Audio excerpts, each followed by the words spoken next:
Quel est votre métier?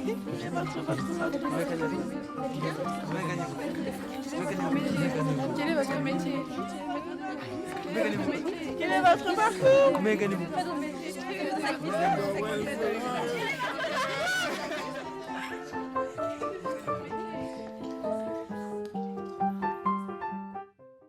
Donc, vous pouvez vous présenter en quelques mots, s'il vous plaît?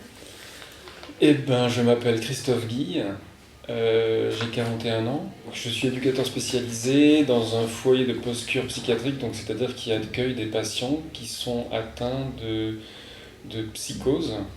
Il y a donc 4 hôpitaux qui assurent la prise en charge du patient au moment de la crise aiguë de la maladie, donc en hospitalisation, on appelle ça l'intra-hospitalier. Et quand les patients vont mieux, ils sont réorientés vers l'extra-hospitalier, c'est-à-dire tout un tas de petites structures en mosaïque sur le territoire du quart nord-est de Paris, comme notre établissement qui est un foyer de post-cure, donc qui veut dire après la cure. Et donc ici, dans cette structure, on travaille à continuer la stabilisation et l'équilibre de la personne avec un bon traitement, c'est-à-dire que c'est les psychiatres et les infirmiers qui supervisent un petit peu cette prise en charge de la maladie.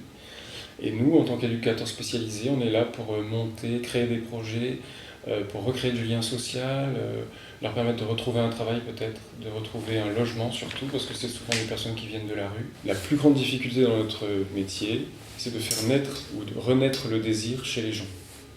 Excusez-moi, j'ai une question. Donc, si la personne elle a plus de désir, ça veut dire qu'elle n'aime rien? Oui, c'est ça. Un manque de désir, c'est que... Je ne sais pas si c'est qu'on n'aime rien, c'est qu'il y a quelque chose en elle qui font que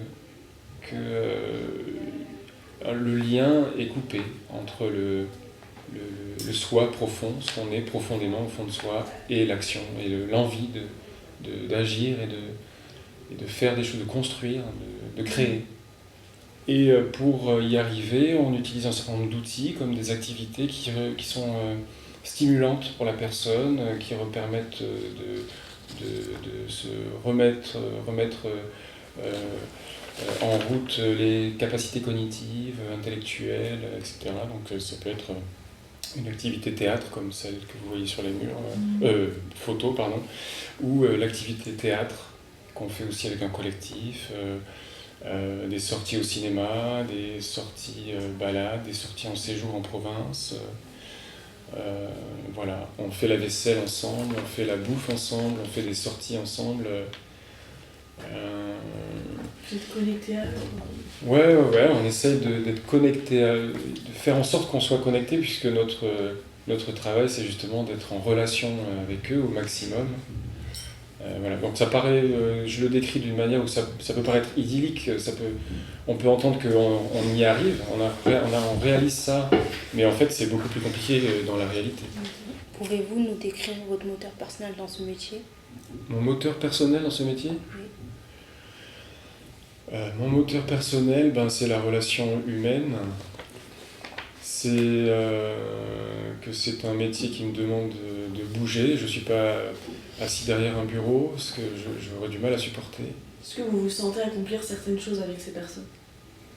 Oui, des fois, je vois qu'il y a des choses qui fonctionnent et qui marchent. Ça fait toujours plaisir de voir quand on a contribué avec les autres à atténuer la souffrance de certains et trouver un projet pour eux qui, justement, permet de rendre leur avenir un petit peu plus positif, quoi. Voilà. Est-ce que vous pensez que eux ils peuvent vous prendre comme un héros? Non, non pas un héros, mais souvent ils nous comparent à des membres de leur famille. Moi on est tous référents de patients ici. Moi par exemple je suis référent de 4 ou 5 patients en collaboration avec un infirmier. Et après, on fait des entretiens mensuels pour faire le point, le bilan avec les patients dont on est les référents sur l'avancée de leur projet. Et une fois, il y a un des patients qui nous a comparé à ses grands frères. Il nous a dit, vous êtes un peu comme mes grands frères, un peu en riant. Et parfois, je croise un patient qui, dans les couloirs qui dit, ici on a une grande famille. Il dit, c'est ma famille ici. Nous, par contre, on ne le dit jamais, on n'emploie jamais ce genre de terme parce que on considère que c'est pas la vérité et que si eux Ça ils va veulent pas le... les aider. que Ça va pas les aider. oui, ça va pas les aider dans le sens que c'est pas la vérité et que si eux ils ont envie de se projeter comme ça, ils ont le droit, ils peuvent le dire. Mais de notre sens, dans ce sens-là, ce serait peut-être un peu un mensonge, c'est-à-dire de créer. Le but, c'est de les aider Ah. et de pas leur dire ce qu'ils veulent entendre. Voilà, de pas, oui, c'est de leur permettre de réfléchir par eux-mêmes et de créer, de faire le chemin pour créer la relation aussi. Donc ça serait vraiment très déplacé de dire à un patient t'es comme mon frère, alors qu'il n'a pas encore senti que la relation pouvait naître entre nous deux, tu vois. Quand quand on arrive avec la personne qui est accueillie ici à créer une relation ensemble, la relation est positive. Et puis parfois c'est difficile aussi, on est des humains, on n'arrive pas à accrocher avec tout le monde. Moi il m'arrive de ne pas accrocher avec certains patients et donc la relation ne se fait pas. Et elle est négative parfois. On peut se croiser, s'engueuler. Bien sûr moi je vais éviter au maximum que ça arrive. Je dois accepter aussi d'être le réceptacle de projections négatives, comme on dit dans notre métier. C'est mon boulot, je suis là pour ça aussi. Mais parfois, ça peut m'arriver d'éclater, d'envoyer chier un patient. Et oui, j'ai utilisé un gros mot. Mais ça se fait. Et ben, ça arrive. On n'est pas infaillible. C'est pour ça que je t'ai dit que j'étais pas un héros. Et donc, voilà, il faut accepter ça, mais le fait de s'en rendre compte, de le savoir, c'est que déjà, tu arrives à prendre une distance avec ça et à te remettre en question. Et donc voilà, on ne peut pas aimer tout le monde, on ne peut pas arriver à créer une relation positive avec tout le monde, c'est pas possible. Mais on essaie de le faire au maximum. Enfin, j'essaye de le faire au maximum. Merci. Alors, on a Bien sûr. Séverine, là, son éducatrice, elle a commencé à créer un projet avec lui pour qu'il reprenne le travail et tout. Et, Excusez-moi. Ah, bonjour. excusez-moi d'être en retard. Ah ouais. Pas de problème. Ah, c'est où? Vous vouliez parler de quelqu'un en particulier. Moi, je sais que j'ai bien envie de parler de Marc Paquier, là, qu'on a reçu en entretien avec Oumou. Mais je ne sais pas si vous avez envie de parler de quelqu'un d'autre avant. C'est que nous, on a un potentiel entrant là à vous proposer. Je pense qu'on va parler de Marc Paquier. Marc Paquier? Oui. Ok. C'est un patient de 21 ans qui a été hospitalisé à l'hôpital Bichat il y a 4 ou 5 mois, environ 5 mois, à la suite d'un syndrome dépressif et une crise de schizophrénie. Son ancien psychiatre lui a prescrit un antipsychotique, donc 10 mg de Abilify. Abilify, c'est ça, voilà. Donc, Donc, son psychiatre en intra, il y a un problème? Excusez-moi. C'est juste que je ne connais pas ce médicament. Je veux savoir. Ah, l'Abilify. L'objectif, c'est de réduire ses symptômes. Parce que j'allais y venir, justement, c'est pour ça que je demandais à Lucinda. Il y a presque 10 mg d'Abilify parce qu'il avait des problèmes, des crises de paranoïa suite à sa décompensation. Ça a atténué ses symptômes, donc... Il est bien stabilisé, là.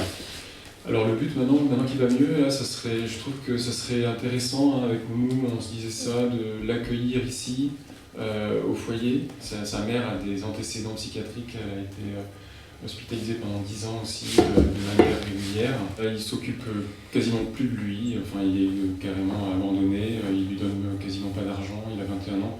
Ces derniers temps, avant son hospitalisation, il habitait dans une auberge de jeunesse, là, et à moitié en errance, incurique, hein, c'est-à-dire qu'il ne savait plus du tout, il ne s'occupait plus du tout de lui-même. Quels sont ces symptômes? Il a eu des angoisses de type psychotique, vraiment, ça a été soigné par les autres psychiatres qu'il a vus avant, et ça a entraîné une consommation quand même pas mal de drogue, de cannabis. Il passait des nuits entières à jouer aux jeux vidéo et à s'isoler socialement.